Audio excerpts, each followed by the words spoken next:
नमस्कार विद्यार्थियों, स्वागत है आप सभी का आपके ही अपने ऑनलाइन प्लेटफॉर्म अभिज्ञान क्लासेज रतनगढ़ में। मैं मूलचंद रूडी, वरिष्ठ अध्यापक हिंदी, लेकर उपस्थित हूं आपके समक्ष एक नई क्लास।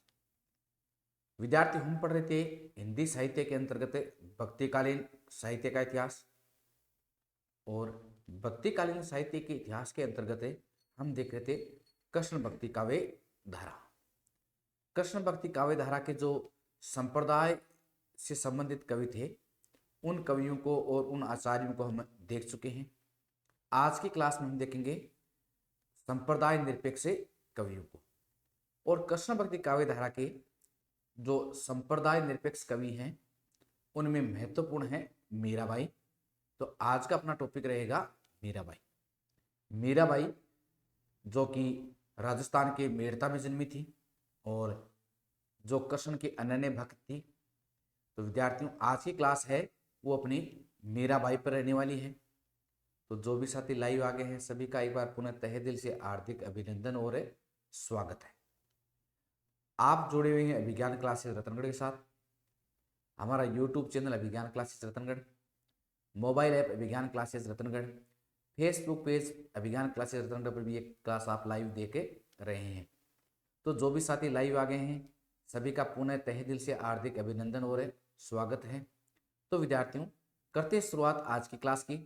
आज का हमारा जो टॉपिक रहेगा वो रहेगा भक्तिकालीन इतिहास की महत्वपूर्ण कवयित्री मीराबाई के बारे में, जिनको राजस्थान की राधा भी कहा जाता है, जो कि कृष्ण की अनन्य भक्त कवयित्री हुई हैं। तो उनके बारे में आज की अपनी संपूर्ण क्लास रहने वाली है। तो विद्यार्थियों, बिना देरी किए हुए बढ़ते हैं आगे।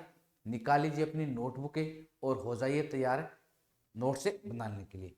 हिंदी साहित्य का इतिहास, भक्ति काल, भाग संख्या 17। और आज की क्लास का हमारा टॉपिक है मीराबाई, जो कि स्कूल व्याख्याता, वरिष्ठ अध्यापक, NET, JRF, TGT, PGT, DSSV, KVS आदि सभी प्रतियोगी परीक्षाओं के लिए बड़ी ही महत्वपूर्ण है। तो जो भी साथी लाइव आ गए हैं, उनका एक बार पुनः तहे दिल से हार्दिक अभिनंदन और स्वागत है। क्लास को आप लाइक कर दीजिए, शेयर कर दीजिए और अपने साथियों तक पहुंचा दीजिए। बड़ी महत्वपूर्ण क्लास रहने वाली है। इस क्लास में हमें मीराबाई का व्यक्तित्व है, उसके बाद में उनका कर्तृत्व है, मीराबाई के बारे में विभिन्न विद्वानों के कथन और मीराबाई की विभिन्न रचनाओं को हम देखने वाले हैं। तो करते हैं क्लास की शुरुआत, बिना देरी किए हुए बढ़ते हैं आगे की ओर। सबसे पहले हम देखने जा रहे हैं हिंदी साहित्य का इतिहास। और हिंदी साहित्य के इतिहास में हम क्या पढ़ रहे थे? भक्ति काल। हिंदी साहित्य इतिहास के अंतर्गत विद्यार्थियों हम भक्ति काल पढ़ रहे थे। क्या पढ़ रहे थे? भक्ति काल। यानी भक्ति काल का जो साहित्य का इतिहास है वो हम देख रहे हैं। भक्तिकालीन साहित्य के इतिहास को मुख्यतः दो धाराओं में बांटा जाता है। एक तो है निर्गुण भक्ति काव्य धारा और दूसरी है सगुण भक्ति काव्य धारा। निर्गुण भक्ति काव्य धारा के अंतर्गत हमने उसको दो भागों में बांटा था, ज्ञानाश्रयी या प्रेमाश्रय शाखा काव्य धारा परंपरा, या जिसको हम संत काव्य या सूफी काव्य के नाम से भी जानते हैं, ये हम देख चुके हैं। और जो सगुण भक्ति काव्य धारा परंपरा है, उसको हमने पुनः दो भागों में बांटा था। एक तो कृष्ण भक्ति काव्य धारा परंपरा और दूसरी थी राम भक्ति काव्य धारा परंपरा। जो कृष्ण भक्ति काव्य धारा परंपरा है, उसके अंतर्गत हम जो संप्रदाय से जुड़े हुए कवि हैं, कृष्ण भक्ति काव्य धारा के संप्रदायों से जुड़े हुए कवि आचार्यों, उनके बारे में हम पढ़ चुके हैं। आज हम पढ़ेंगे संप्रदाय निरपेक्ष कृष्ण कवि। तो आज हम पढ़ने जा रहे हैं संप्रदाय निरपेक्ष कृष्ण कवि। कौन से कवि हैं जिन्हें हम संप्रदाय निरपेक्ष कवि कहते हैं? वे कृष्ण भक्ति के कवि जो किसी संप्रदाय विशेष में दीक्षित नहीं थे, किसी संप्रदाय विशेष का जिन्होंने अनुसरण नहीं किया और स्वतंत्र रूप से राधा और कृष्ण की या कृष्ण और राधा की लीलाओं का वर्णन किया, वो कवि क्या कहलाते हैं? संप्रदाय निरपेक्ष कवि कहलाते हैं। तो देखिए कि भक्ति काल में कुछ ऐसे कवि हुए हैं जो किसी संप्रदाय विशेष में न बंध कर राधा और कृष्ण की मनोहारिणी लीलाओं का स्वतंत्र भाव से वर्णन किया है। वो कवि क्या कहलाते हैं? संप्रदाय निरपेक्ष कृष्ण कवि कहलाते हैं। यानी भक्ति काल के कुछ ऐसे कवि जो किसी संप्रदाय विशेष में नहीं बंधे और जिन्होंने स्वतंत्र रूप से राधा और कृष्ण की जो मनोहारिणी लीलाएं हैं उनका स्वतंत्र भाव से क्या किया, वर्णन किया, उन कवियों को हम क्या कहते हैं, संप्रदाय निरपेक्ष कवि कहते हैं। अब जो संप्रदाय निरपेक्ष कवि हैं उनमें मुख्य रूप से कौन कौन है, मीराबाई और रसकान है। मीराबाई भी हैं, रसकान भी हैं, रहीम दास जी भी हैं। ये कुछ ऐसे कवि हैं जिन्होंने किसी भी संप्रदाय में नहीं बंधकर स्वतंत्र रूप से कृष्ण और राधा की लीलाओं का क्या किया है, वर्णन किया है। तो आज की हमारी क्लास रहने वाली है संप्रदाय निरपेक्ष कृष्ण कवियों में प्रमुख कौन है, मीराबाई। मीराबाई के ऊपर अपनी संपूर्ण क्लास आज की रहने वाली है। आज की क्लास में हम मीराबाई का जन्म कब हुआ था, जन्म के बारे में विद्वानों के क्या मत हैं, जन्म स्थान, पूरा व्यक्तित्व, कर्तृत्व, मीराबाई के बारे में विचारकों के कथन और मीराबाई की रचनाएं और मीराबाई की प्रमुख पंक्तियां इस क्लास में हम देखने जा रहे हैं। तो जो भी साथी लाइव आ गए हैं एक बार पुनः सभी का तहे दिल से अभिज्ञान क्लासेस रत्न इसे ऑनलाइन प्लेटफॉर्म में स्वागत और अभिनंदन है। सभी को राधे राधे, सभी को राम राम, सभी को नमस्कार। तो विद्यार्थियों निकालिए अपनी नोटबुकें और हो जाइए तैयार अभिज्ञान क्लासेस और रूडी सर के साथ हिंदी साहित्य भक्ति काल की जो संप्रदाय निरपेक्ष महत्वपूर्ण कवयित्री हैं मीराबाई के बारे में पढ़ने के लिए। ठीक है, तो सबसे पहले हम देखने जा रहे हैं किसके बारे में, मीराबाई के बारे में। तो हेडिंग डालिए और 1 नंबर पर लिखिए मीराबाई। देखिए विद्यार्थियों, मीराबाई जिनका जन्म राजस्थान के मेड़ता के पास में स्थित कुर्की ग्राम में हुआ था, जो वर्तमान में पाली जिले में माना जाता है। जिस मीरा जिन्हें राजस्थान की राधा भी कहा जाता है, जो कि श्री कृष्ण को ही अपने पति के रूप में स्वीकार करती हैं और अंत तक श्री कृष्ण के प्रेम में जो डूबी रही, ऐसी कौन थी, मीराबाई। बाई शब्द है ये, वैसे देखें तो गुजरात में जो पत्नी है उसके लिए बाई का शब्द प्रयोग किया जाता है। ठीक है, वो हम आगे देखेंगे डिटेल से। तो सबसे पहले बात करते हैं मीरा के जन्म के बारे में कि इनका जन्म कब हुआ था। तो हेडिंग डालिए मीराबाई का जन्म। देखिए विद्यार्थियों, मीराबाई के जन्म के बारे में अलग अलग विद्वानों के, अलग अलग इतिहासकारों के, अलग अलग विचारकों के मत है, लेकिन हम एक सर्वमान्य मत पर भी पहुंचेंगे। तो पहले सभी के मत देख लेते हैं, उसके बाद में जो सर्वमान्य मत है उसको भी हमें देखेंगे। रामचंद्र शुक्ल के अनुसार विक्रम संवत 1573 यानी ईस्वी सन की बात करें तो 73 में से आप 57 घटाइए तो कितने बचते हैं, 1516 ईस्वी है। यानी किसके अनुसार, रामचंद्र शुक्ल के अनुसार। जोड़ लीजिए 1516 है, उसमें आप 57 वर्ष जोड़ेंगे तो हो जाएंगे आपके 1573। किसके अनुसार है, आचार्य रामचंद्र शुक्ल के अनुसार इनका जन्म 1516 से ईस्वी यानी विक्रम संवत 1573 में हुआ था और इनका जो निधन है वो विक्रम संवत 1603 में हुआ था। किसके अनुसार है, रामचंद्र शुक्ल के अनुसार। विद्यार्थियों मैं आपको पहले ही बता चुका हूं कि मीराबाई के जन्म के जो समय है, जन्म काल है, उसके बारे में अलग अलग विद्वानों के अलग अलग मत है। तो शुक्ल जी का क्या मानना है कि मीरा का जन्म विक्रम संवत 1573 ईस्वी में, विक्रम संवत 1573 ईस्वी में यानी 1516 ईस्वी में हुआ था। विक्रम संवत 1573 है और ईस्वी सन कितनी है, 1516। इनका निधन वो क्या मानते हैं, विक्रम संवत 1603 मानते हैं। ठीक है, डॉक्टर नगेंद्र के अनुसार इनका जन्म है वो 1504 ईस्वी में और निधन है वो 1558 से 1563 ईस्वी के बीच से माना गया है। किसके अनुसार, डॉक्टर नगेंद्र के अनुसार।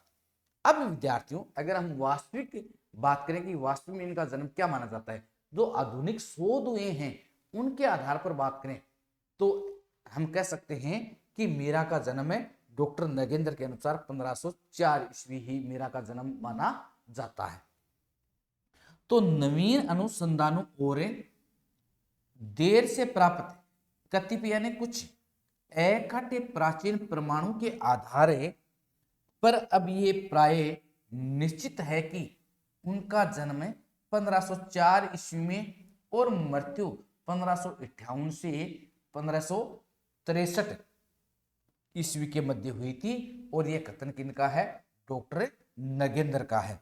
तो अगर वास्तव में बात करें तो मीरा का जो जन्म है वो सही क्या माना जाएगा, 1504 ईस्वी माना जाएगा। और निधन है वो 1500 किसके मध्य, 58 से 1563 के मध्य माना जाता है। किसके अनुसार, डॉक्टर नगेंद्र के अनुसार। और यही वर्तमान में सर्वमान्य मत भी है। तो विद्यार्थियों एग्जाम में आपके सामने प्रश्न आ जाए कि मीराबाई का जन्म आचार्य रामचंद्र शुक्ल के अनुसार जीवन काल है, तो आपको बताना है विक्रम संवत 1573 से विक्रम संवत 1603। लेकिन अगर नगेंद्र की बात करें तो डॉक्टर नगेंद्र के अनुसार इनका जो जन्म है वो 1504 ईस्वी में हुआ था और मृत्यु है इनकी वो 1558 से 1563 ईस्वी के मध्य हुई थी। तो नोट कीजिएगा। फिर हम बढ़ते हैं आगे की ओर। आप हैं जुड़े हुए विज्ञान क्लासेस रत्नगढ़ के साथ, जिसमें आप देख रहे हैं हिंदी साहित्य के भक्ति काल का इतिहास। और भक्ति काल के इतिहास में देख रहे हैं आप संप्रदाय निरपेक्ष कृष्ण भक्त कवियत्री मीरा बाई को। तो इतना आप नोट कीजिएगा। फिर हम बढ़ते हैं आगे की ओर।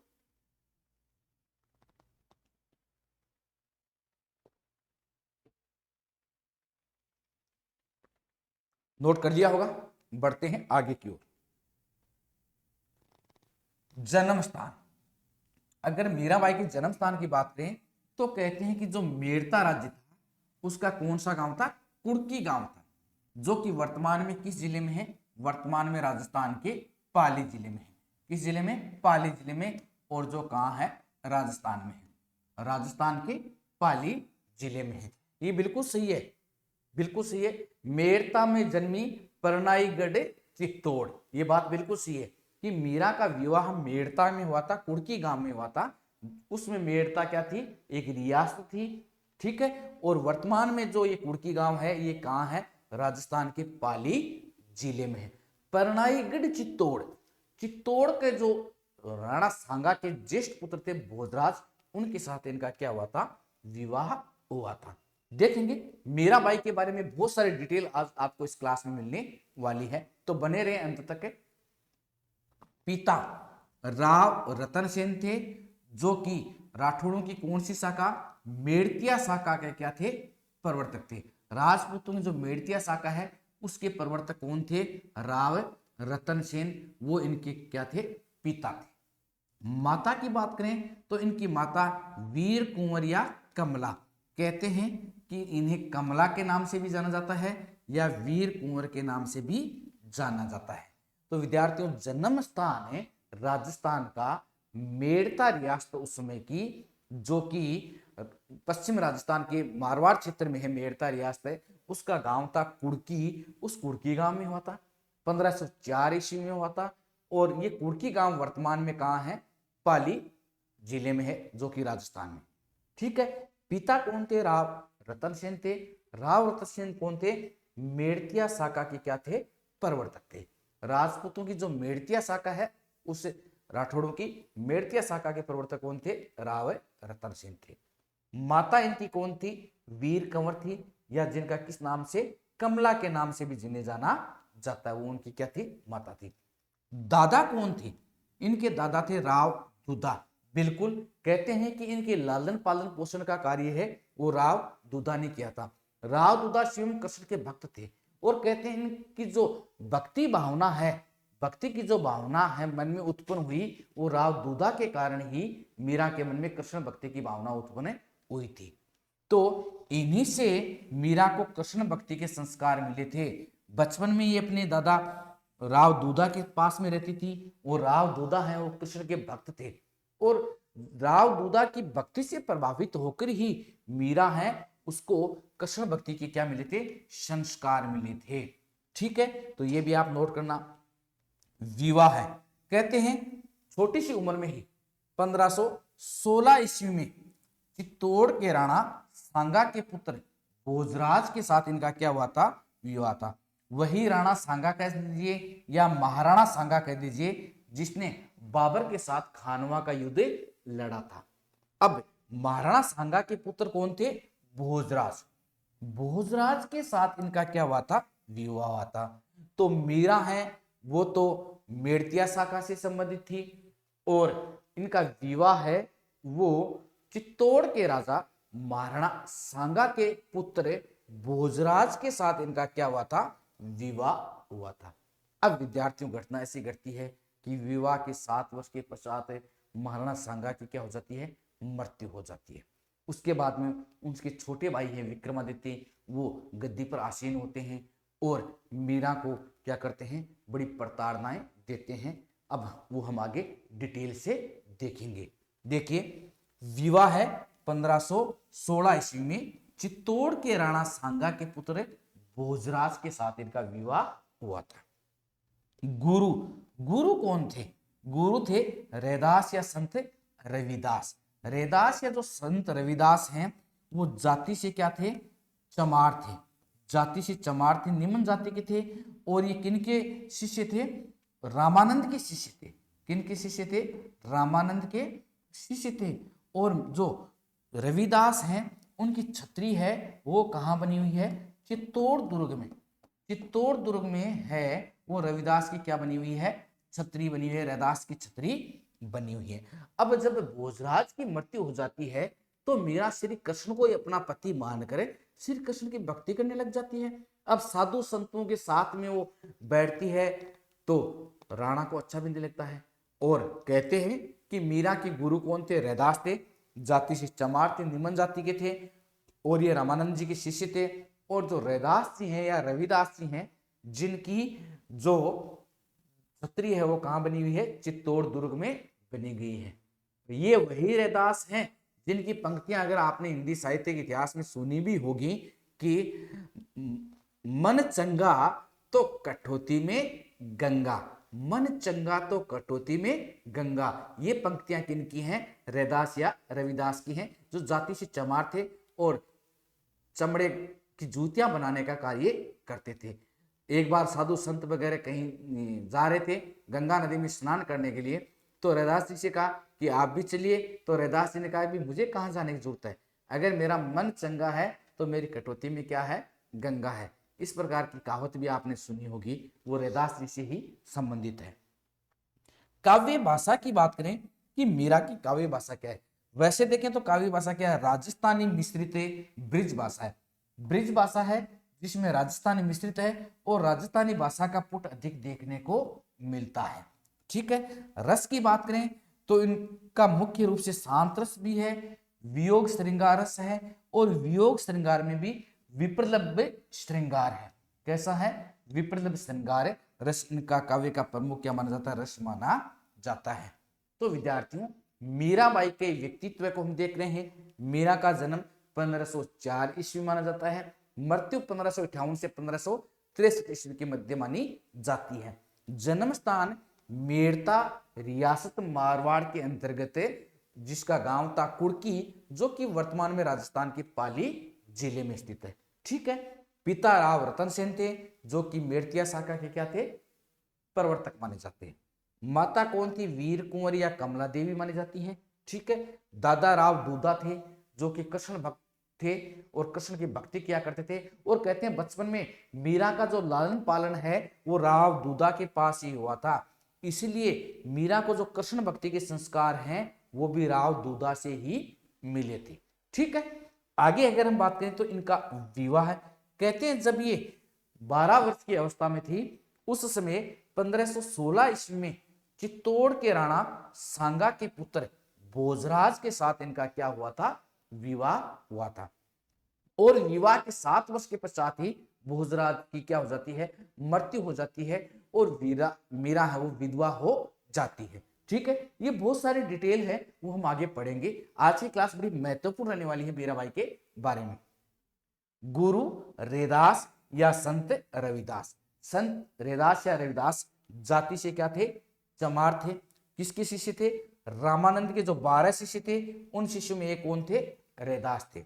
रैदास जी की जो छतरी है वो कहां बनी हुई है, चित्तौड़ दुर्ग में बनी हुई है। इससे ये स्पष्ट होता है कि वास्तव में कौन थे, मीरा के गुरु थे। ठीक है, काव्य भाषा की बात करें तो राजस्थानी मिश्रित ब्रज भाषा है। रस की बात करें तो इनके काव्य में अमूमन शांत रस देखने को मिलता है, वियोग रस या वियोग श्रृंगार रस का भी उल्लेख है, और उसमें भी विप्रलभ श्रृंगार है वो देखने को आपको मिलता है। तो इतना नोट कीजिएगा, फिर हम बढ़ते हैं आगे की ओर। आज की क्लास है वो जो संप्रदाय निरपेक्ष से महत्वपूर्ण कृष्ण भक्त कवियत्री मीराबाई पर आधारित है। बड़ी ही इंपॉर्टेंट क्लास है, शायद एग्जाम में आपके 1 से 2 प्रश्न है वो मीराबाई के बारे में देखने को मिले सकते हैं। तो बड़ी महत्वपूर्ण क्लास है ये। ठीक है, नोट कर लिया होगा आपने। फिर हम बढ़ते हैं आगे की ओर। मीरा के उपनाम, हेडिंग डालिए मीरा के उपनाम, कि मीरा को अन्य किन नामों से जाना जाता है। देखिए, मीरा के उपनामों में बात करें तो इन्हें क्या कहा जाता है, राजस्थान की राधा कहा जाता है। बिल्कुल सही बात है, राजस्थान की क्या कहा जाता है, राधा कहा जाता है। बिल्कुल सही है। हिंदी की आदि कवियत्री भी हैं, बिल्कुल सही है कि हिंदी भाषा में है वो रचना करने वाली पहली कवियत्री कौन है, वो भी मीराबाई है। मीराबाई से पहले भक्त कवियत्री हुई थी जो हम कह सकते हैं कि दक्षिण भारत में हुई थी कवियत्री, जिन्होंने भक्ति की रचनाएं लिखी थी, लेकिन वो हिंदी में नहीं थी, हिंदी में नहीं थी, ये ध्यान में रखें। तो हिंदी की जो आदि कवियत्री हैं वो कौन मानी जाती हैं, कवियत्री मीराबाई मानी जाती हैं। ठीक है, मरुस्थल की मंदाकिनी कहा है किसने, पंत जी ने कहा है। किस नाम से पुकारा है पंत जी ने, मरुस्थल की मंदाकिनी भी कहा है, और भक्ति के तपोवन की शकुंतला भी किसने कहा है, सुमित्रानंद पंत जी ने कहा है। तो ये भी बड़े इंपॉर्टेंट फैक्ट है। तो विद्यार्थियों ये हो गए मीरा के उपनाम। देखिए मीरा के उपनाम, राजस्थान की राधा किसने कहा है, बिल्कुल कृष्ण के अंदर भक्त कवि थी। जिस प्रकार राधा ने कृष्ण से प्रेम किया था वैसे मीरा ने कृष्ण से प्रेम किया था, आजीवन श्री कृष्ण को अपना पति के रूप में स्वीकार किया था, इसलिए इन्हें क्या कहा जाता है, राजस्थान की राधा कहा जाता है। हिंदी की क्या है, आदि कवियत्री है। और मरुस्थल की मंदाकिनी और भक्ति के तपोवन की शकुंतला किसने कहा है, सुमित्रानंद पंत ने कहा है। ठीक है, नोट कीजिएगा। फिर हम बढ़ते हैं आगे की ओर। आशा करता हूं कि आज की क्लास आपके लिए बड़ी महत्वपूर्ण रहने वाली है, तो इसलिए साथ साथ में अपने नोट्स बनाते जाएं, क्योंकि एग्जाम में इनसे बाहर कुछ आने वाला है नहीं। ठीक है, बढ़ते हैं आगे की ओर।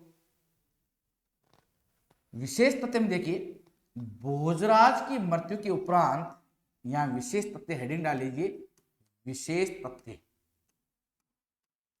विशेष तथ्य हेडिंग डालिए, विशेष तथ्य।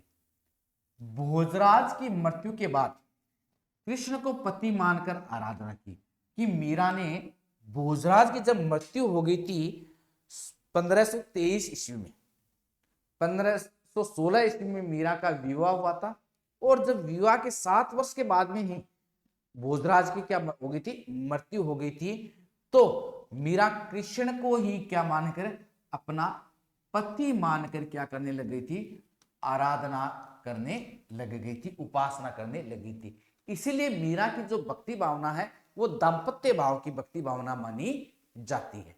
आगे देखिए, विवाह के 7 वर्ष पश्चात ही मीरा विधवा हो गई थी, यानी भोजराज की मृत्यु हो गई, और सांगा के उत्तराधिकारी राणा सांगा का जो कनिष्ठ पुत्र था विक्रमादित्य, क्या नाम था, विक्रम सिंह, राणा विक्रम सिंह ने या विक्रमादित्य ने मीरा को अनेक क्या दी, यातनाएं दी, कष्ट दिए। एक बार तो कहते हैं कि उन्होंने मीरा को क्या भेजा था, विष का प्याला भेजा था। राणो विष का प्याला भेजा, मीरा पी गई अमृत समान, है ना। तो विष का प्याला राणा भेजा, मीरा पी गई अमृत समान। कि राणा ने विष का प्याला, जहर का प्याला भेजा था किसको, मीरा को, और मीरा उसको अमृत समझकर पी गई और क्या हो गई, अमर हो गई। और एक बार कहते हैं कि राणा ने क्या भेजा था, सर्प भेजा था, हैं। राणा ने क्या भेजा था, सर्प भेजा था, ताकि वो मीरा को डस ले, लेकिन वो भी क्या बन गया था, एक फूलों का हार बन गया था। किसकी कृपया से, उस गिरधर की कृपया से, उस श्री कृष्ण की कृपया से, जिसको अपना पति मानकर मीरा क्या किया करती थी, उपासना किया करती थी। तो ठीक है, विवाह के 7 वर्ष पश्चात ही मीरा क्या हो गई थी, विधवा हो गई थी।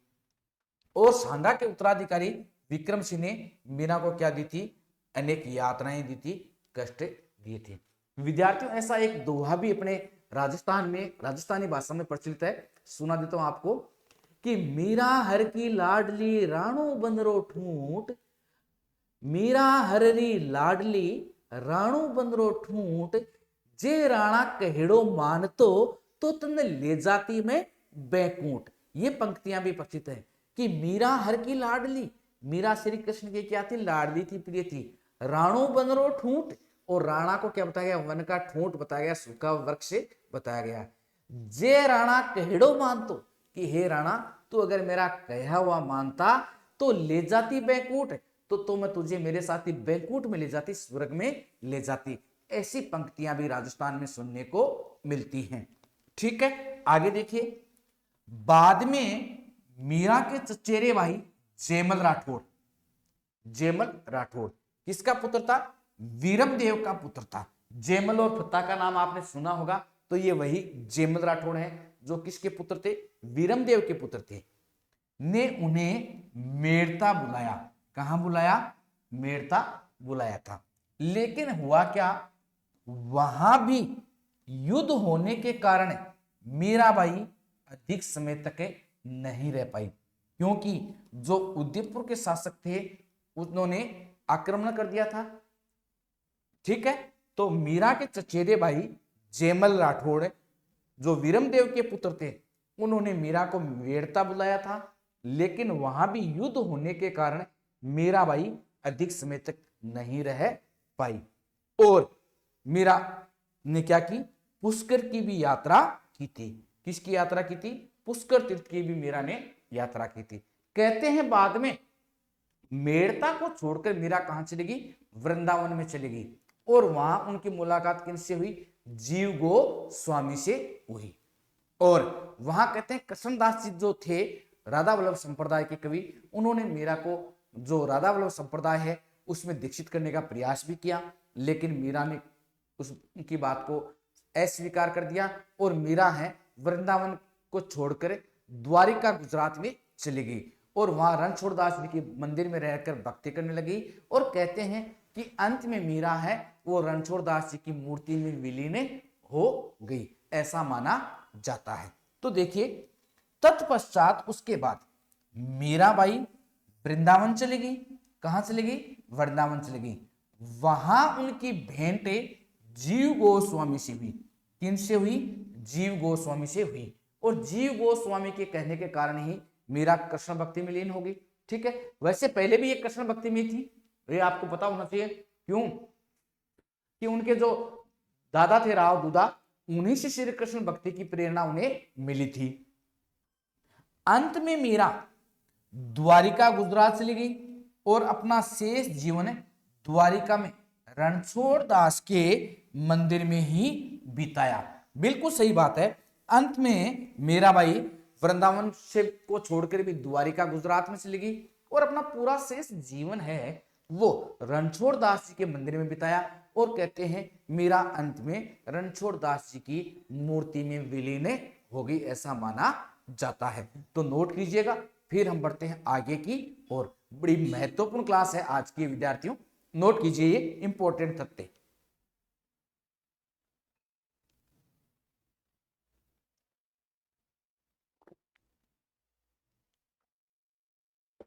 बढ़िया, आगे मीराबाई की उपासना माधुर्य, कांता या दाम्पत्य भाव की, बिल्कुल माधुर्य जिसमें मधुरता का भाव हो, कांता जो स्वयं को ईश्वर की पत्नी या ईश्वर को स्वयं का पति मानकर भक्ति करती हो, दाम्पत्य पति पत्नी के भाव की जिसमें भक्ति हो, वही भक्ति किसकी मानी जाती है, मीरा की मानी जाती है। तो मीराबाई की उपासना कैसी भाव की है, माधुर्य भाव की या कांता भाव की या दाम्पत्य भाव की। मीराबाई अपने इष्ट देव श्री कृष्ण को प्रियतम के रूप में मानती थी। बिल्कुल सही बात भी है, ऐसा पद भी है कि मेरे पति सोही जाके सिर पर मोर मुकुट हुई, कि मेरे पति तो वही हैं जिनके सिर पर मोर का मुकुट है। अब विद्यार्थी, मोर का मुकुट है वो तो किनके सिर पर था, श्री कृष्ण के सिर पर था, इसलिए श्री कृष्ण को ही वो अपना क्या मानती है, पति मानती है। मेरे पति सोई जाके सिर मोर मुकुट हुई, कि मेरे पति वही है जिनके सिर पर क्या हो, मोर का मुकुट हो। तो मीराबाई अपने इष्ट देव श्री कृष्ण को ही प्रियतम के रूप में मानती थी। मीराबाई के काव्य में सांतरस की व्यंजना हुई है, ये पहले हम देख चुके हैं। बिल्कुल सांतरस भी है, वियोग श्रृंगार भी है, और उसमें भी विप्रलंब श्रृंगार भी है, ये भी ध्यान में रखें। अमूमन सांतरस की व्यंजना हुई है एवं इनका काव्य मुक्त काव्य के अंतर्गत आता है। बिल्कुल से काव्य का प्रकार की बात करें तो कैसा काव्य है, मुक्त काव्य, कोई प्रबंधक काव्य नहीं है। उन्होंने मुक्त पदों में रचना, मुक्त पदों की रचना की है। ठीक है, आगे बढ़ते हैं। कुछ विद्वान मीरा का संबंध फारसी शब्द मीर से जोड़ते हैं, जिसका अर्थ है परम पुरुष। यह भी अच्छी बात है, देखते हैं। कुछ विद्वान कहते हैं कि मीरा उनका नाम तब पड़ा जब किससे, मीर से जोड़ते हैं कि मीरा का नाम मीर से पड़ा है, और जिसका अर्थ होता है परम पुरुष, लेकिन ऐसा नहीं है, जन्म का नाम इनका मीरा था। ठीक है, बाई है, उसका अर्थ देखें तो बाई गुजरात में प्रचलित अर्थानुसार पत्नी के लिए प्रयुक्त होता है। बिल्कुल सही है, बाई शब्द का प्रयोग है वो पत्नी के लिए भी होता है गुजरात में। पुतली बाई आपने नाम सुना होगा, पुतली बाई सुना है ना, तो मीरा है के लिए बाई शब्द का प्रयोग है, वो गुजरात में प्रचलित अर्थानुसार पत्नी के लिए प्रयुक्त होता है, इसलिए मीरा का आगे क्या लगा था, बाई शब्द लगाया गया था। क्योंकि लास्ट में मीरा कहां से ली गई थी, द्वारिका से ली गई थी, और वहीं जाकर कृष्ण में भक्ति करने लगी थी, तो मीरा को फिर क्या करने लगे, बाई कहने लगे। बाई पत्नी का रूप है। ठीक है, वैसे राजस्थान में बाई शब्द है, इसका प्रयोग बहन के लिए होता है। अगर राजस्थान की बात करें तो बाई शब्द का प्रयोग किसके लिए होता है, बहन के लिए होता है। किसके लिए, बहन के लिए होता है। ठीक है, बढ़ते हैं आगे, नोट कीजिए। उपासना की भावना कैसी थी, माधुर्य, कांता या दाम्पत्य भाव की उपासना है। श्री कृष्ण को क्या मानती है, अपना प्रियतम मानती है। मीरा ने खुद लिखा है कि मेरे पति तो सोई जाके सिर पर मोर मुकुट हुई, कि मेरे पति तो वही हैं जिनके सिर पर मोर का मुकुट होता है, यानी श्री कृष्ण को अपना क्या मानती है, पति मानती है। मीराबाई के काव्य में विशेषता देखें तो सांतरस है, लेकिन वियोग श्रृंगार और विप्रलंब श्रृंगार भी देखने को मिलता है। मीरा का कुछ विद्वान संबंध मानते हैं कि ये मीर से जोड़ते हैं, जिसका अर्थ होता है परम पुरुष, लेकिन ऐसा है नहीं। और बाई शब्द है वो गुजरात में प्रचलित अर्थानुसार किसके लिए प्रयुक्त होता है, पत्नी के लिए प्रयुक्त होता है। नोट कर लिया होगा, फिर बढ़ते हम आगे की ओर। मीरा स्वयं को अजर अमर स्वामी की चिर सुहागिनी मानती थी। अजर अमर स्वामी कौन है, जो अजर हैं, कभी बुढ़े नहीं होते हैं, अमर जो कभी मरते नहीं हैं, अर्थात ईश्वर। किसके लिए है, सब ईश्वर के लिए है, कि जो अजर अमर स्वामी ईश्वर है, उनकी चीर यानी स्थाई, चीर करता स्थाई या लंबे समय चलने वाली सुहागिनी भी मानती थी। बिल्कुल कहती थी कि मैं तो उस अजर अमर ईश्वर की चीर सुहागिनी हूं, लंबे समय तक सदैव सुहागिन रहने वाली हूं, अर्थात मैं विधवा नहीं होने वाली हूं। किसी ने कहा होगा कि अरे मीरा तू ये क्यों कर रही, तू तो विधवा हो गई है। राणा सांगा के ज्येष्ठ पुत्र भोजराज की मृत्यु हो जाने के बाद लोगों ने इससे कहा होगा कि तू विधवा हो गई है और क्यों यूं भटकती रहती है, साधु संतों के साथ भजन कीर्तन करती रहती है। बिल्कुल बात सही भी है, क्योंकि जो मीरा का जो ससुराल था वो राजपूतों का, मेवाड़ का प्रमुख राजवंश था, और राजकुल में जो बहू है वो साधु संतों के साथ में बैठकर भक्ति संगति करे तो राजपूतों की जो कुल मर्यादा है उसको ठेस पहुंचती थी।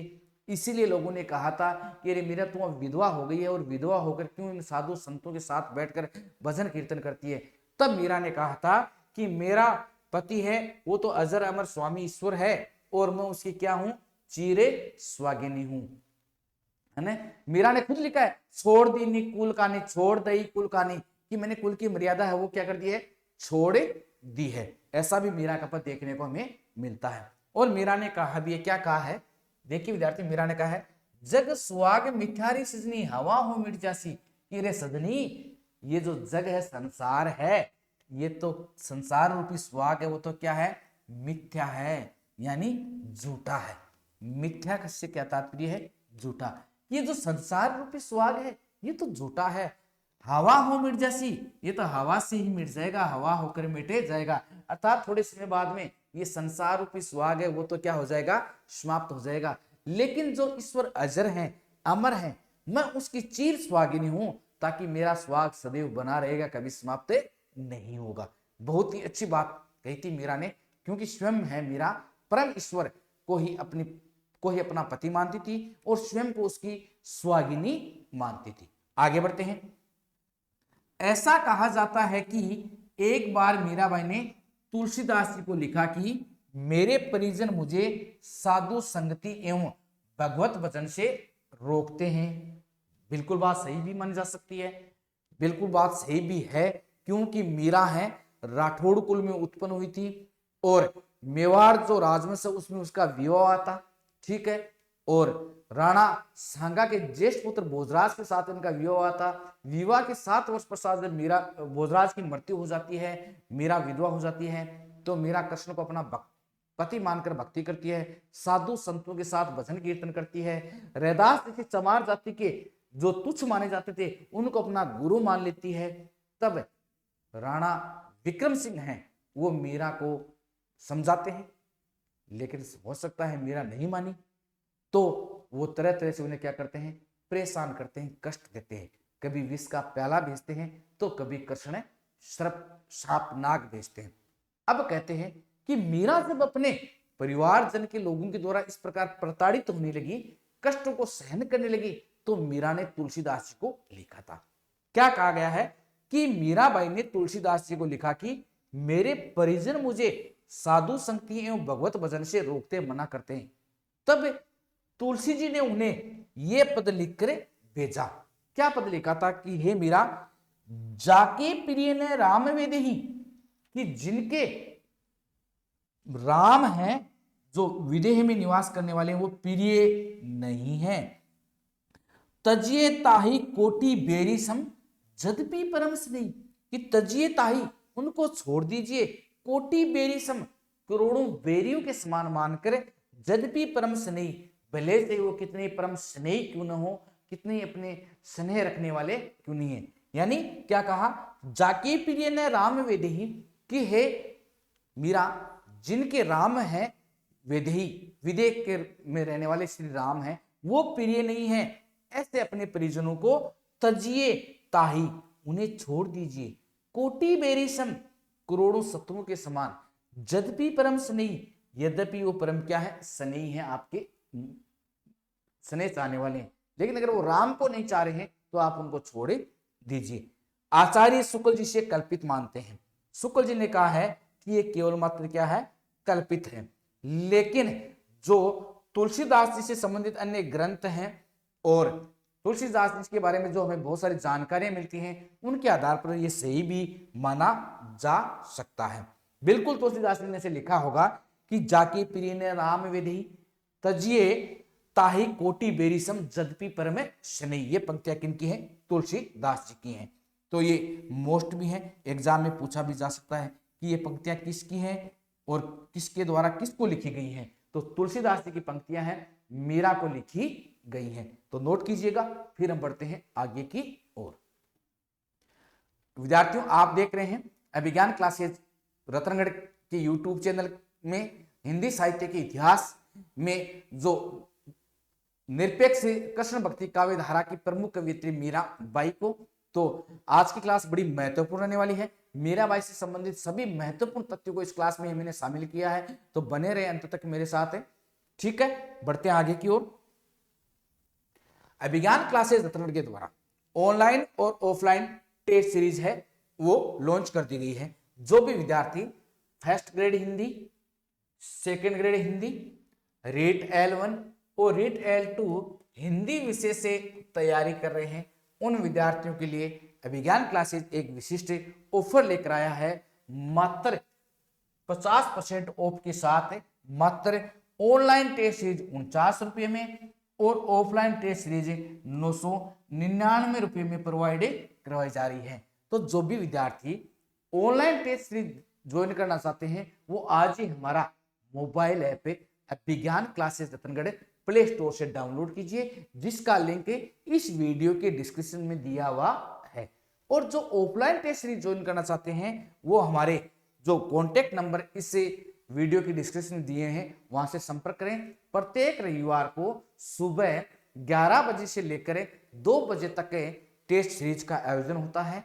तो जो भी विद्यार्थी ऑफलाइन टेस्ट सीरीज देना चाहें वो नीचे जो कॉन्टैक्ट नंबर दिए गए हैं उन कॉन्टैक्ट नंबर पर संपर्क कर सकते हैं। और जो विद्यार्थी ऑनलाइन टेस्ट सीरीज ज्वाइन करना चाहते हैं वो हमारा मोबाइल ऐप अभिज्ञान क्लासेस रतनगढ़ डाउनलोड कीजिए, और जहां मात्र 49 रुपये में टेस्ट सीरीज आपको दी जा रही है, जिसमें हिंदी साहित्य का इतिहास में आदिकाल, भक्तिकाल, रीतिकाल, आधुनिक काल, इसके अलावा काव्य शास्त्र, हिंदी व्याकरण, शिक्षण विधियों की सभी की टेस्ट सीरीज आपको मिलेगी, वो भी शेड्यूल वाइज।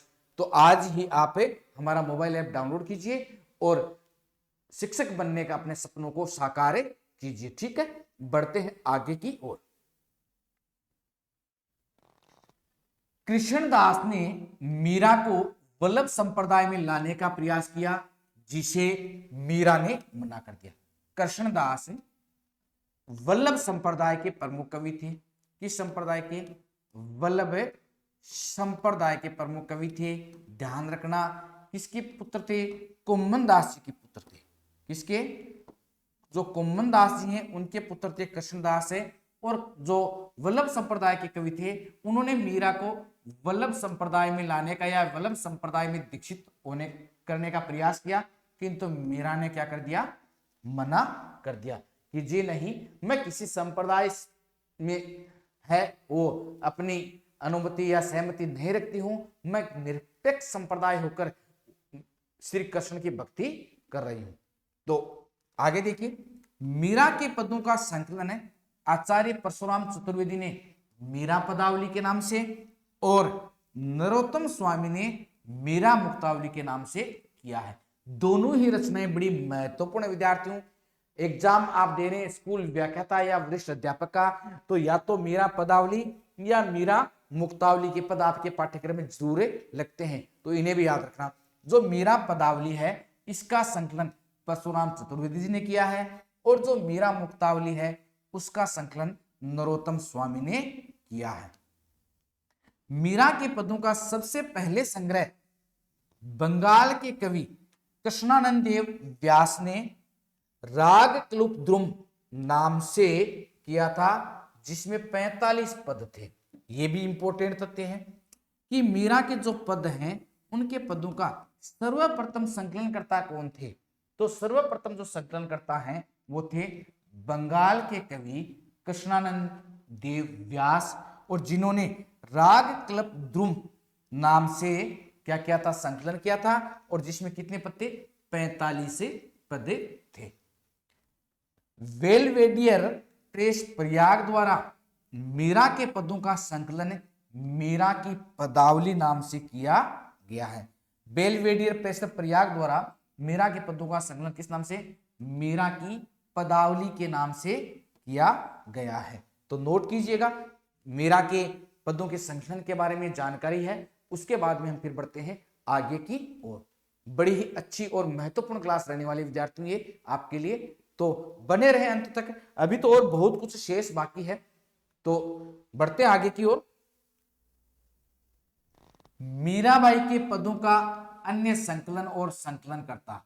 इनके अलावा कि मीराबाई के जो पद हैं उनका अन्य संकलन किस नाम से और किसके द्वारा किया गया है। देखिए, मेरा जीवन और काव्य, ये इस नाम से संकलन महावीर सिंह गहलोत ने किया है। किसने किया है? महावीर सिंह गहलोत ने, जिसमें कितने पद हैं? 108 पद है।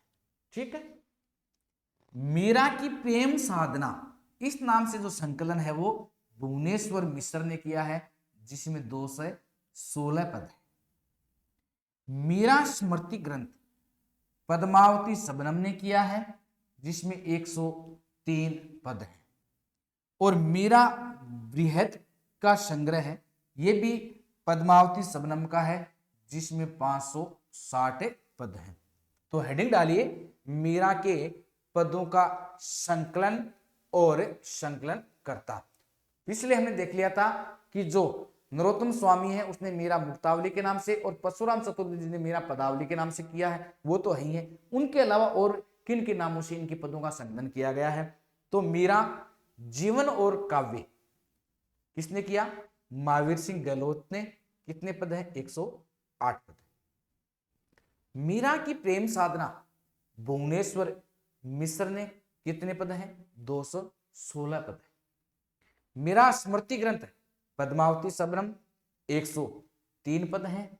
मीरा बृहद का संग्रह है, ये भी पद्मावती शबनम का है, जिसमें कितने हैं? 560 पद हैं। तो ये आपने नोट कर लिया होगा। फिर हम बढ़ते हैं आगे की ओर। हेडिंग डालिए, देखिए, मीराबाई पर चर्चित पुस्तकें। मीराबाई पर चर्चित पुस्तकें। मीरा मंदाकिनी 1930 ईस्वी में नरोत्तम स्वामी के द्वारा लिखी गई है। मीरा पदावली 1932 ईस्वी में परशुराम चतुर्वेदी जी के द्वारा। मीरा के काव्य 1934 ईस्वी में मुरलीधर श्रीवास्तव के द्वारा। मीराबाई की प्रेम साधना 1934 में भुवनेश्वर मिश्र के द्वारा। मीरा स्मृति ग्रंथ 1952 में पद्मावती शबनम के द्वारा। ये वो जो संकलन है वो भी इसमें शामिल ही है विद्यार्थियों। ठीक है, तो लिखिए, मीरा पर चर्चित पुस्तकें।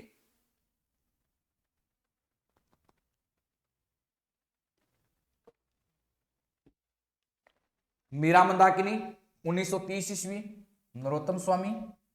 मीरा पदावली 1932 ईस्वी परशुराम चतुर्वेदी। मीरा बाई के काव्य 1934 ईस्वी में मुरलीधर श्रीवास्तव। मीराबाई की प्रेम साधना 1934 ईस्वी में भुवनेश्वर मिश्र। मीरा स्मृति ग्रंथ 1952 ईस्वी में पद्मावती शबनम। नोट कर लिया होगा। बढ़ते हैं आगे, शेष पुस्तकें देखते हैं। मीरा बृहद पद संग्रह 1952 में, ये भी पद्मावती शबनम का ही है, ध्यान रखें। मीरा माधुरी, ये 1956 ईस्वी की। मीरा माधुरी 1956। मीरा बृहद पद संग्रह 1952 है, पद्मावती शबनम की। मीरा माधुरी 1956 ईस्वी में ब्रजरतन दास की। और मीरा सुधा सिंधु है 1957 ईस्वी स्वामी आनंद स्वरूप की। और मीरा का काव्य 1989 ईस्वी में विश्वनाथ त्रिपाठी। ये कुछ पुस्तकें थी जो मीरा पर आधारित है। तो मीराबाई पर चर्चित पुस्तकें देख रहे हैं। मीरा मंदाकिनी या मीरा मुक्तावली 1930 ईस्वी में नरोत्तम स्वामी। मीरा पदावली 1932 ईस्वी में परशुराम चतुर्वेदी। मीरा के काव्य 1934 ईस्वी में मुरलीधर श्रीवास्तव। मीराबाई की प्रेम साधना 1934 ईस्वी में भुवनेश्वर मिश्र। मीरा स्मृति ग्रंथ 1952 ईस्वी में पद्मावती शबनम। उसके बाद में हमने देखा कि मीरा बृहद पद संग्रह, ये भी 1952 में पद्मावती शबनम का है, जिसमें 500 प्लस पद हैं। मीरा माधुरी है, ये 1956 ईस्वी की रचना है, ब्रजरतन दास जी की है। मीरा सुधा सिंधु है, ये 1957 ईस्वी की है, स्वामी आनंद स्वरूप जी की रचना है। और मीरा का काव्य 1989 ईस्वी विश्वनाथ त्रिपाठी की रचना है। तो नोट कीजिएगा। फिर हम आगे बढ़ते हैं अगले स्लाइड की ओर। बड़े ही महत्वपूर्ण तथ्य रहने वाले विद्यार्थियों आज की क्लास में। मीरा के काव्य की भाषा। मीरा के काव्य की भाषा कि मीराबाई का जो काव्य है उसकी भाषा क्या है। देखिए विद्यार्थियों, वैसे देखें तो राजस्थानी मिश्रित ब्रज भाषा है वो इनके काव्य की भाषा मानी जाती है। लेकिन विभिन्न विद्वानों के द्वारा, विभिन्न इतिहासकारों या विचारकों के द्वारा मीराबाई की जो काव्य भाषा है उनको अलग अलग नाम दिए गए हैं। तो एक बार उनको भी देख लेते हैं, क्योंकि हो सकता है कि एग्जाम में इस प्रकार से प्रश्न पूछे जाए कि मीरा की काव्य भाषा को किसने क्या माना है। हो सकता है तो क्यों ना हम जरूर देखें, क्योंकि एग्जाम में कुछ इस प्रकार से छूटे नहीं, ताकि हमारा सिलेक्शन है वो एक आधे क्वेश्चन से रह जाए। ठीक है, तो बात करें मारवाड़ी या राजस्थानी भाषा है वो सर्वमान्य मत है। सर्वमान्य मत ये है कि मीरा की भाषा कैसी थी, राजस्थानी थी या मारवाड़ी थी। ठीक है, शुद्ध राजस्थानी की बात करें तो सुनीति कुमार चटर्जी के अनुसार मीरा की काव्य की भाषा क्या है, शुद्ध राजस्थानी।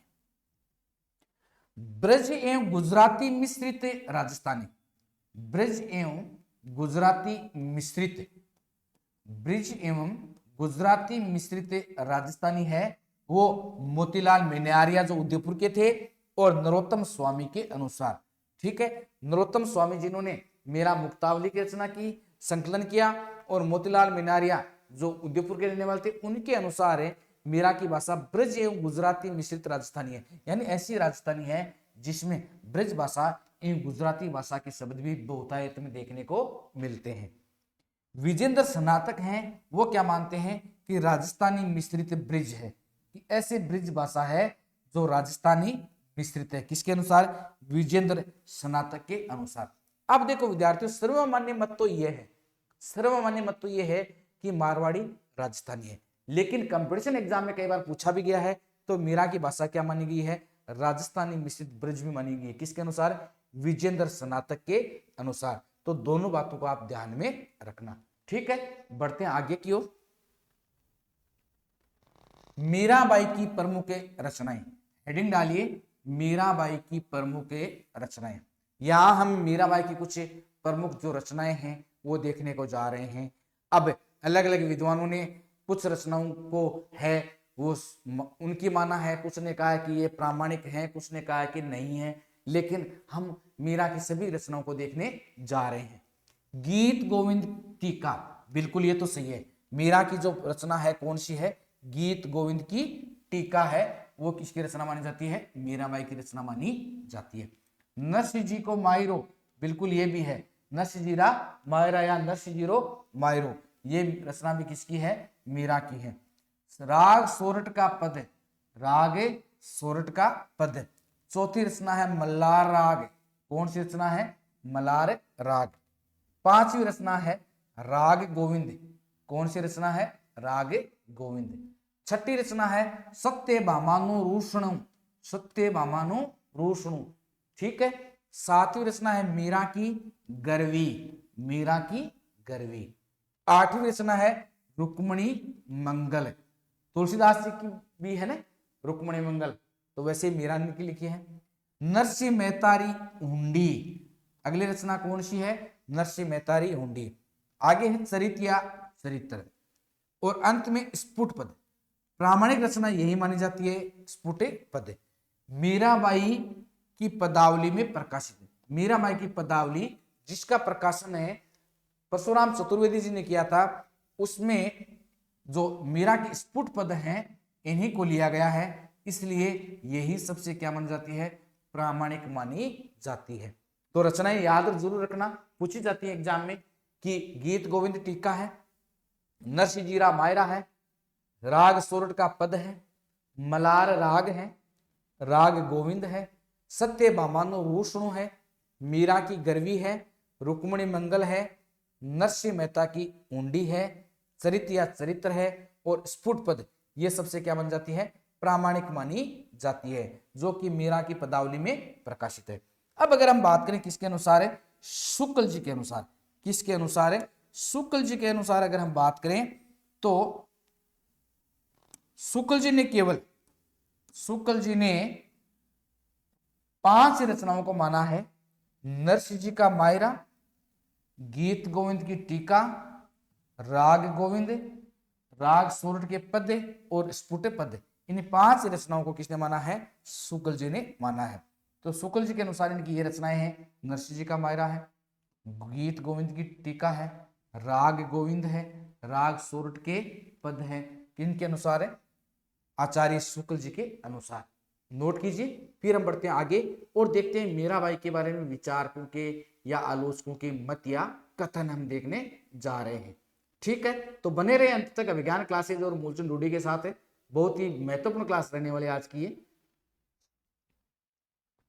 मीराबाई के संदर्भ में आलोचकों के मत, हेडिंग डालिए, मीराबाई के संदर्भ में आलोचकों के मत। पहला हम मत देख रहे हैं किनका? शुक्ल जी का। क्या कहते हैं शुक्ल जी? मीरा का समस्त काव्य आंसू से सना एवं विरह में पगा है। ये पंक्तियां किनकी हैं? शुक्ल जी की हैं और बड़ी मोस्ट भी हैं। एग्जाम में ये कई बार पूछा गया कि मीरा के बारे में ये कथन किसका है, कि मीरा का जो समस्त काव्य है वो आंसू से सना हुआ है और विरह में पगा हुआ है। ये किसका कथन है? आचार्य शुक्ल जी का ही कथन है। एक और कथन भी देखते हैं शुक्ल जी का। क्या कहते हैं शुक्ल जी? कि इनके पद कुछ तो राजस्थानी मिश्रित ब्रज भाषा में है और कुछ विशुद्ध साहित्य के ब्रज भाषा में है, पर सब में ही प्रेम की तल्लीनता समान रूप से पाई जाती है। यह कथन भी किनका है? आचार्य रामचंद्र शुक्ल जी का है। तो शुक्ल जी के दो कथन हो गए मीरा के बारे में। क्या कहते हैं? कि मीरा का समस्त काव्य आंसू से सना हुआ है और विरह में पगा है। किसके अनुसार? शुक्ल जी के अनुसार। दूसरा कथन भी किनका है? शुक्ल जी का है। क्या कहते हैं शुक्ल जी? कि इनके पद कुछ तो राजस्थानी मिश्रित ब्रज भाषा के हैं और कुछ विशुद्ध साहित्य के ब्रज भाषा में, पर शब्द में प्रेम की तल्लीनता समान रूप से पाई जाती है। यह कथन भी किनका है? शुक्ल जी का है। नोट कीजिए। फिर हम बढ़ते हैं आगे की ओर। कुछ अन्य महत्वपूर्ण विचारकों के मत या कथन है जो मीराबाई के बारे में है, वो भी हम देखने जा रहे हैं। तीसरा कथन देखिए, मीरा की तुलना तमिल साधिका अंडाल से की जाती है, विद्या निवास से मिस्र। बिल्कुल, अंडाल जो कि दक्षिण भारत की तमिल साधिका थी, जो आलवार भक्त थे उनमें महिला थी अंडाल। आलवार भक्त थे ना, उनमें एक महिला थी, एकमात्र महिला अंडाल या अंडाल। और उन्होंने भी किसकी भक्ति की थी? ईश्वर की भक्ति की थी, कृष्ण की भक्ति की थी, विष्णु की भक्ति की थी, यानी वो भी क्या थी? विष्णु उपासक थी। तो मीरा की तुलना तमिल साधिका अंडाल से की जाती है, किसके अनुसार? विद्या निवास मिश्र के अनुसार। तो ये भी आप याद रखें, ये कथन किसका है? कि मीरा की तुलना तमिल साधिका अंडाल या अंदाल, अंडाल भी आ सकता है विद्यार्थियों, एग्जाम में क्या आ सकता है? अंदाल भी आ सकता है, की जाती है। किसने कहा है? ये कहा है आपके रामनिवास मिश्र के अनुसार। ठीक है, विद्यानिवास मिश्र के अनुसार। आगे चौथा कथन देखिए, कि मीरा का काव्य उनके हृदय से निकले सहज प्रेमो उच्छ्वास का साकार रूप है। डॉक्टर नगेंद्र का कथन है कि मीरा का काव्य उनके हृदय से निकले सहज प्रेम उच्छ्वास का साकार रूप है। किसने कहा है? डॉक्टर नगेंद्र ने कहा है। तो ये भी इंपॉर्टेंट है, इन दोनों कथनों को नोट कीजिएगा।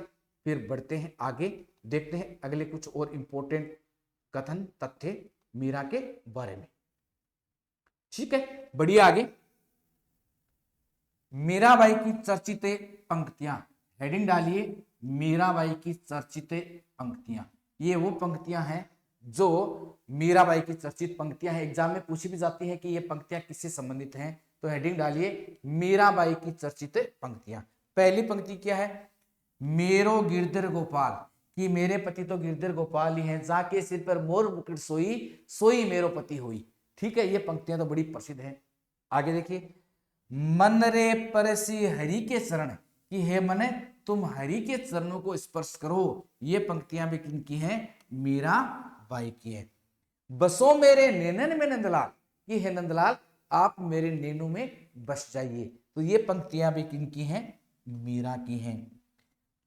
पायो जी मैंने राम रतन धन पायो, बड़ी इंपॉर्टेंट पंक्तियां ये दो है ना, बसो मेरे नैनन में नंदलाल एक तो ये, और पायो जी मैंने राम रतन धन पायो, ये पंक्तियां भी मीरा की बड़ी प्रसिद्ध और प्रचलित पंक्तियां हैं, निश्चित रूप से एग्जाम में पूछी जाती हैं। कुल की कहानी जगत की दई बहाय जस पानी, कि कुल की जो कहानी है, मर्यादा है, वो संसार की दी हुई है, उसको मैंने पानी की तरह बहा दिया। ये भी है, एक और भी है कि कुल की कहानी छाड़ी मीरा बही वीरानी, कि कुल की मर्यादा को छोड़कर मीरा है वो विरागिनी या वैरागिनी हो गई है। ये पंक्तियां भी किसकी हैं? मीरा की है। आगे देखिए, अपने घर का पर्दा कर लो मैं अबला बोरानी, कि आप अपने घर का क्या कर लीजिए? पर्दा कर लीजिए, मैं तो अबला हो गई हूं, बोरानी हो गई, वैरागी हो गई हूं।